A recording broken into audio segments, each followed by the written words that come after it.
देख रहे हैं नेटवर्क 33 राजकुमार के साथ। तो चलिए पढ़ते हैं आज की कहानी की ओर। दोस्तों, हमारी इस धरती पर भूत प्रेत की कोई निश्चित जगह नहीं होती जहां पर अंधेरा अपनी चरम शक्ति से छाया होता है और सन्नाटा अपनी रौद्र रूप धारण करे। वहीं पर यह बुरी ताकतें अपना बसेरा जमा लेती हैं। ऐसे ही आज की कहानी है एक अजीबोगरीब रेलवे स्टेशन की, जो कि असल में स्टेशन ही नहीं है। तो आइए जानते हैं इस स्टेशन के खौफ का एक गहरा और भयानक राज।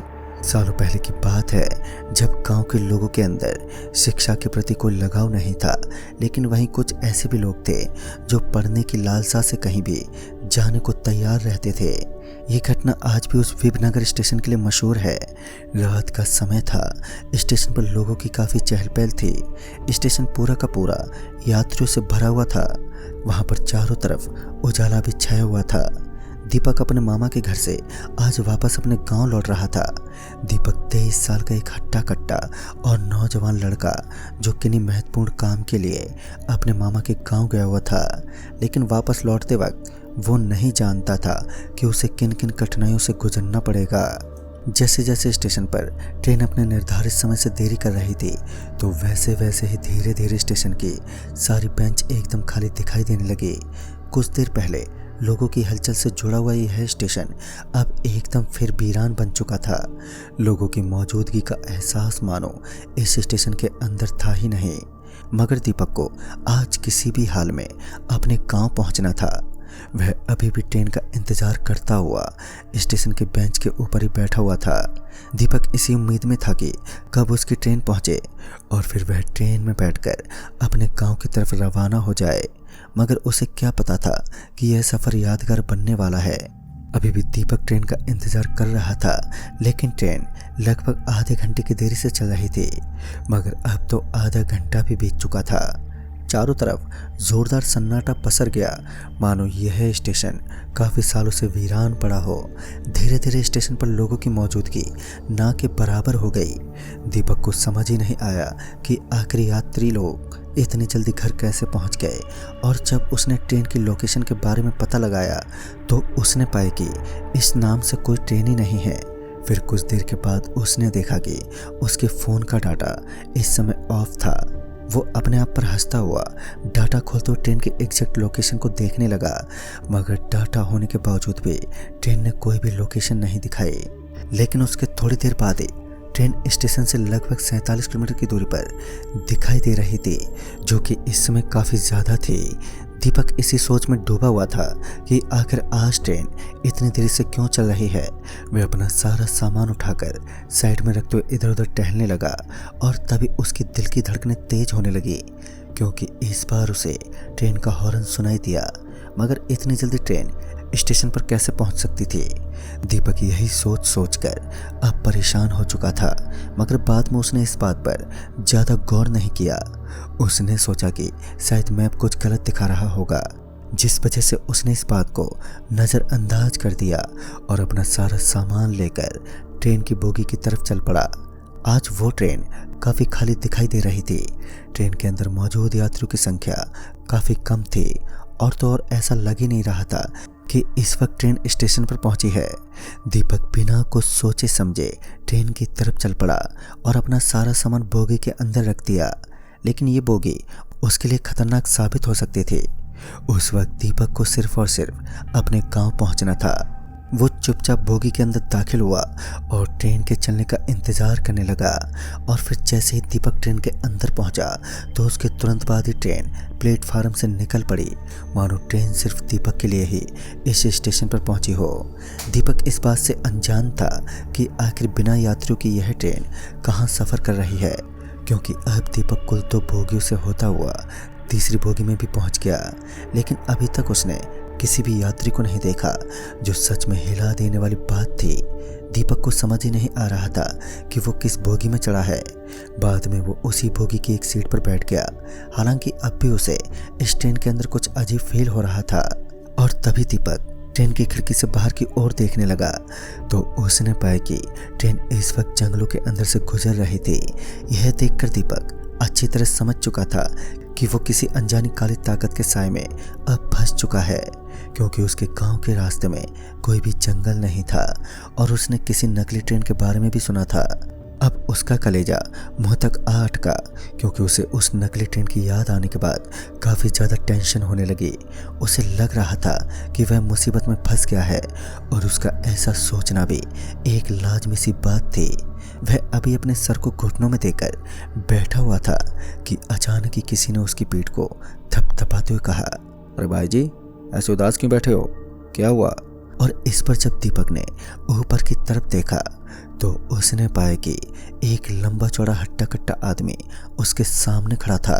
वह आदमी दीपक के बगल वाली सीट पर बैठ गया और फिर दीपक अपने बैग से एक पानी की बोतल निकालने लगा और फिर उसने पानी की बोतल निकाली और वो गटकने लगा। लेकिन तभी उसकी नज़र एक अपने बगल में बैठे उस आदमी पर पड़ी तो उसकी सांसें ऊपर नीचे होने लगी थी, क्योंकि इस बार वहाँ पर कोई भी मौजूद नहीं था।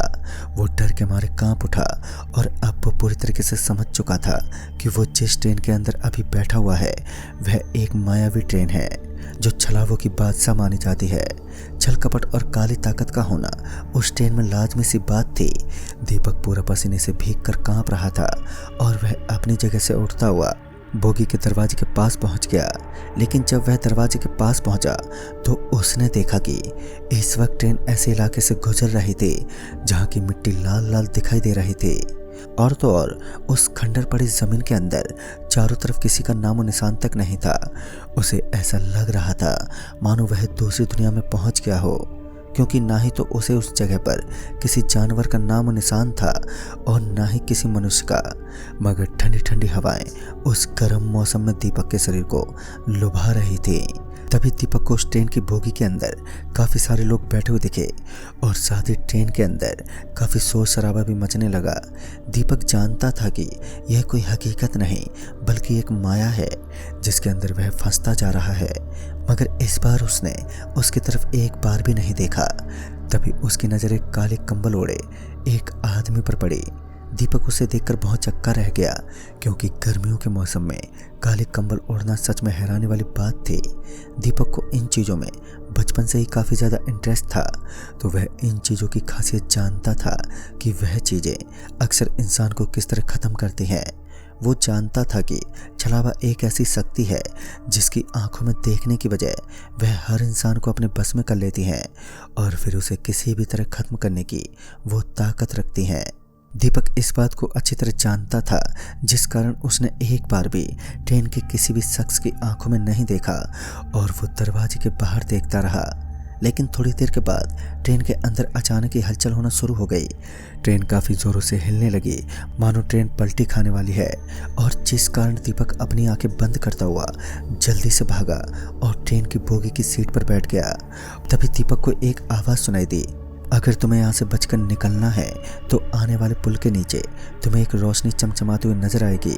तुम्हें किसी भी तरह इस ट्रेन से नीचे उतरकर भागना होगा, और याद रहे ट्रेन से नीचे उतरने पर तुम्हें कोई भी चोट नहीं आएगी, चाहे तुम किसी भी तरह नीचे कूद जाओ। दीपक को थोड़ी राहत की सांस जरूर मिली, लेकिन वो जानता था कि इस ट्रेन से नीचे कूदना भी इतना आसान नहीं है जितना बोलने में लगता है। अब दीपक फिर से अपनी सीट से उठा और दरवाजे के पास पहुंच गया। अब वह पूरी फिराक में था कि जैसे ही ट्रेन की रफ्तार धीमी हो वह तुरंत ही नीचे कूद जाए। लेकिन उसे इस बात का भी ध्यान रखना था कि जिस वक्त उसे रोशनी दिखाई दी उसी वक्त उसे नीचे कूदना था। फिर उसके कान में फुसफुसाने की आवाज़ें आने लगी। लिहाजा दीपक जब पीछे पलटा तो उसने देखा कि उसके पीछे की तरफ एक आदमी खड़ा था जो कुछ देर पहले ही दीपक को नजर आया था, और ये वही आदमी था जो कुछ देर पहले दीपक के बगल वाली सीट पर बैठ गया था और उसकी पीठ को भी थपथपाया था। लेकिन इसके बावजूद दीपक अपने कदम पीछे हटाने लगा। उसे उस आदमी से काफ़ी डर लग रहा था, लेकिन फिर उस आदमी ने कहा, तुम्हें जल्दी नहीं करनी चाहिए, सोच समझ कर निर्णय लेने पर तुम्हारी जान बच सकती है, और हाँ याद रहे जिस वक्त तुम्हें रोशनी दिखाई दे उसी वक्त नीचे कूदना है, वरना तुम भी इस अंधेरे में कुछ पल में ही लुप्त हो जाओगे। उसकी ये बातें सुनकर दीपक को थोड़ी राहत की सांस मिली और उसे समझ में आने लगा कि यह आदमी उसकी जान लेना नहीं बल्कि बचाना चाहता है। अक्सर ऐसी मुसीबतों में कमज़ोर दिल वाले अपनी जान गंवा देते हैं, लेकिन दीपक काफ़ी हिम्मत वाला था कि अब भी अपनी जान बचाने में वो जुटा हुआ था। अब धीरे धीरे ट्रेन की रफ्तार कम होने लगी और इस वक्त ट्रेन एक पुल के ऊपर से गुजर रही थी। पुल के नीचे का माहौल एकदम शांत था। पानी की लहरें भी दिखाई दे रही थी और उस पानी के अंदर जगमगाती हुई रोशनी दीपक को नजर आने लगी। दीपक एक बड़े खतरे में फंसा हुआ था, लेकिन शायद अब वक्त आ गया था क्योंकि उसे अपनी जान पर खेलकर अपनी जान बचानी थी। वह बिना कुछ सोचे समझे अपने सारे सामान को लेकर उस चलती हुई ट्रेन से नीचे कूदने लगा, मगर उसी वक्त किसी ने उसका हाथ पकड़ लिया और जब दीपक पीछे मुड़ा तो उसने देखा कि वह कोई और नहीं बल्कि उस मायावी ट्रेन का टीटी था। यानी कि अब दीपक को उस भयानक ट्रेन के साथ साथ उस टीटी का भी सामना करना था जो बहुत ही मुश्किल होने वाला था। लेकिन एक बार उसे वही आदमी दिखा जो कुछ देर पहले दीपक की मदद करने में जुड़ा हुआ था। उसने दीपक को तुरंत ही चलती हुई ट्रेन से एकदम से धक्का मार दिया और दीपक झिझकते उस पुल के ऊपर से नीचे की तरफ गिरने लगा। दीपक को ऐसा लग रहा था मानो वह किसी मिट्टी के कणों के अंदर से बाहर निकल रहा है। सब कुछ एकदम शांत था। दीपक की धड़कनों ने अब रफ्तार पकड़ ली थी और साथ ही अब ट्रेन की वह आवाज़ भी उसके कानों से गायब हो चुकी थी। और फिर कुछ देर के बाद ही दीपक की आंखें कुछ पलों के लिए बंद हो गईं और फिर जब उसने अपनी आंखें खोली तो अब उसने देखा कि वह तो उसी स्टेशन पर बैठा हुआ था जिस स्टेशन से उसने इस भयानक सफ़र की शुरुआत की थी। उसे काफ़ी हद तक राहत की सांस मिली और वह तुरंत ही अपना सामान उठाते हुए स्टेशन से बाहर निकल गया। और दीपक ने इस घटना के बारे में काफ़ी लोगों को बताया तो सभी ने इस घटना को नकली ट्रेन का दर्जा दिया, क्योंकि अक्सर वहाँ से एक नकली ट्रेन गुजरती थी जिसे वहाँ के लोग छलावा के नाम से भी पुकारते थे, क्योंकि उस ट्रेन के अंदर काफ़ी सालों पहले काफ़ी लोगों की मौत हुई थी और उन्हीं की आत्माएं आज भी उस ट्रेन में बरकरार है। लेकिन दोस्तों, दीपक आज तक नहीं जान पाया कि आखिर वो अजनबी कौन था जिसने दीपक की जान बचाई थी और इस तरह एक बड़े हादसे की समाप्ति हुई। तो दोस्तों, इस कहानी में बस इतना ही। कहानी आपको पसंद आई हो तो वीडियो को लाइक शेयर जरूर करें और साथ ही हमें कमेंट बॉक्स में ज़रूर बताएं। तो मैं आपका दोस्त राजकुमार जल्दी ही मिलूँगा ऐसी एक और नई कहानी के साथ। तब तक के लिए बाय एंड टेक केयर।